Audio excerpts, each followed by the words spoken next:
Guys, तो आज जानते हैं बेसिकली कि मार्केट में क्या एक्शन लेना चाहिए, क्या नहीं लेना चाहिए। बिकॉज ऑफ दिस मार्केट अभी क्रैश की ओर जाता है और मैंने जैसे कल आपको अपडेट दिया था कि मार्केट 16,850 के आसपास रहेगा और 16,800 का लेवल बहुत बड़ा रहेगा। जो अगर मार्केट तोड़ता है देन उसके बाद कुछ अलग अपॉर्चुनिटी होगी और उसके बाद आपको मार्केट दिखेगा कि मार्केट और भी ज्यादा लॉस में जा सकता है। पर स्टिल अगर आप देखोगे तो लास्ट कैंडल जो है मार्केट में आज 16,700 के आसपास भी बनी है, 16,788 का। तो डेफिनेटली क्या हो सकता है, मार्केट में क्या करना है, क्या अपॉर्चुनिटी होनी चाहिए और क्या साथ ही साथ हम लेके चले ऐसा माइंड ऑफ थॉट जो हम इस तरीके से समझ पाए कि यस हमें इस स्ट्रेटेजी के साथ इस चीज को बिल्डअप करना है। तो क्या होगा, कैसे होगा, सब कुछ जानेंगे डिटेल्स में। तो चलते हैं स्टार्ट।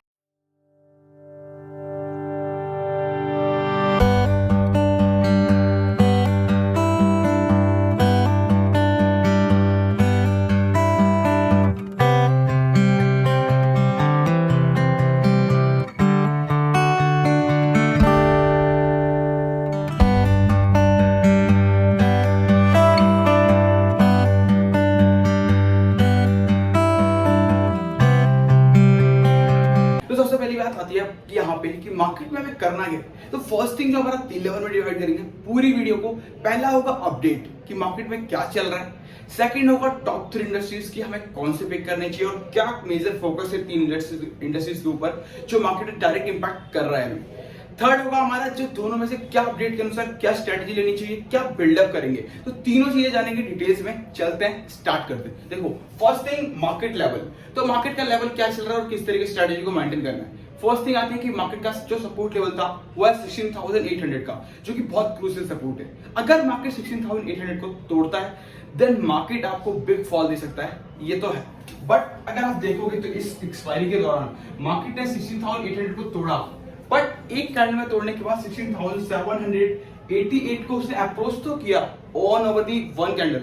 बट जब उसने एक कैंडल पे अप्रोच किया उसके बाद मार्केट में कोई भी स्ट्रेटेजी ये नहीं थी कि मार्केट वापस 16,788 को अप्रोच करे। मतलब मार्केट ने पहला जो राउंड दिया 16,000 ऑलमोस्ट 16,800 का, उसके बाद जो दूसरी कैंडल बनी है 16,788 का, उसके बाद मार्केट में कोई भी ऐसी अपॉर्चुनिटी नहीं बनी जहां से आप ये एनालाइज कर पाओ कि मार्केट ने पूरा तोड़ा 16,788 वापस। तो अगर आप देखोगे तो 16,800 का लेवल नहीं टूटा है, बट मार्केट ने न्यूट्रल पे जाकर के क्लोजिंग दी है 16,818 के पास। तो हम ये मान के चल सकते हैं कि मार्केट कल फ्राइडे है, प्लस अभी आरबीआई की रिपोर्ट के अनुसार 30 बेसिस पॉइंट के हिसाब से हम अपना जो भी इंटरेस्ट रेट है वो इंक्रीज करेंगे, यानी कि 30 बेसिस पॉइंट के हिसाब से 0.3%।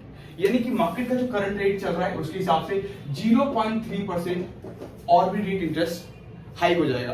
तो इसके हिसाब से इंटरनेशनल मार्केट ने, यूएस फेड ने ऑलरेडी रिपोर्ट डिक्लेयर कर दी थी 0.75 बेसिस पॉइंट की। स्टिल आरबीआई की रिपोर्ट आई 0.3 बेसिस पॉइंट की। तो दोनों का जब अब रेट हाइक के ऊपर की बात चल रही है, तो अगर ये रेट हाइक होता है और इसके बाद तो मार्केट कल इसको नेगेटिवली इंपैक्ट कर सकता है। तो डिपेंड करता है कि क्या हो सकता है, वो देखना पड़ेगा मार्केट में, लाइव मार्केट में आपको दिख जाएगा। बट यस आप उसको नेगेटिव लेके चल सकते हो कि मार्केट उसको नेगेटिव इंपैक्ट करेगा, और अगर आपको शॉर्ट करना आएगा तो आप शॉर्ट के लिए जा सकते हो इंट्राडे में। अदरवाइज आप सिर्फ बैठ करके ये इंतजार कर सकते हो कि लॉन्ग टर्म के लिए में क्या स्ट्रेटेजी लेके चलनी है। ठीक है, सेकंड पॉइंट आता है टॉप 3 सेक्टर्स। पहला सेक्टर फाइनेंस वाला। तो फाइनेंस में अच्छी खासी जो है अभी राइट नाउ अगर आप देखोगे तो ऑलमोस्ट नेगेटिव में जा रहा है। बट अगर आप वहीं पे दूसरी साइड आते हो फार्मा सेक्टर पे या फिर आईटी सेक्टर पे, तो फार्मा सेक्टर तो बिल्कुल पॉजिटिव में चल रहा है और आईटी सेक्टर बिल्कुल नेगेटिव में।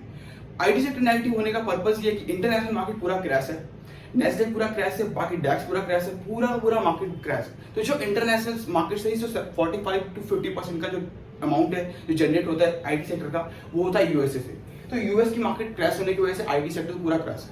तो राइट ना वैसे कोई स्ट्रेटेजी नहीं है कि मार्केट में कुछ अलग हो सके।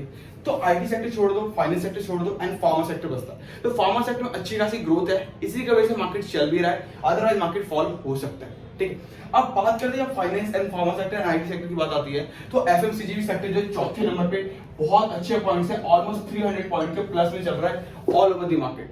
पूरा मार्केट क्रैश है बट लेकिन एफएमसीजी ऑलमोस्ट 300 पॉइंट से प्लस में है, यानी कि एफएमसीजी में भी अच्छी खासी ग्रोथ है और फार्मा सेक्टर में ग्रोथ है। बाकी किसी सेक्टर में कोई ग्रोथ नहीं है, मार्केट पूरा नेगेटिव परफॉर्म कर रहा है।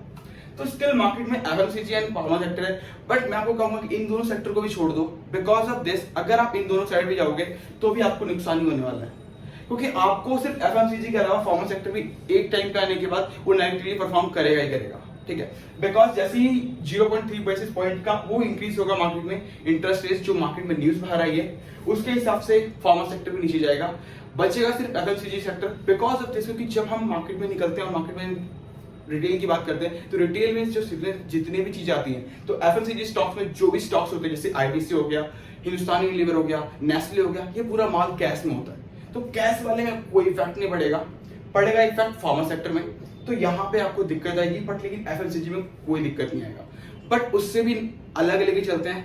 फर्स्ट पिक करते हैं होटल इंडस्ट्रीज, दूसरा पिक करते हैं अपना अभी राइट नाउ आपको दिखेगा पार्क सेक्टर। जो भी होटल इंडस्ट्री के शेयर्स हैं उसको आप मेजर उठा सकते हो। सेकंड थिंग होता है आपका पार्क सेक्टर, जो कि विदाउट एनी कंसेंट, जहां पे आपको कभी भी इंपैक्ट करता हुआ नहीं दिखेगा। और अगर आप देखोगे तो इंडियन होटल जैसी मार्केट थोड़ी सी स्टैब्लिश दिखती है, स्टॉक ऊपर जा रहा होता है। सेकंड थिंग, अगर आप वहां पे देखोगे तो पार्क सेक्टर में वंडरला पार्क ले सकते हो। मार्केट में देखोगे तो जैसी भी स्टैब्लिश हो रही है मार्केट, आपको वो शेयर ऑलमोस्ट ऊपर की ओर साइड जाता हुआ दिखेगा, चाहे कितना भी करप्ट हो गया हो।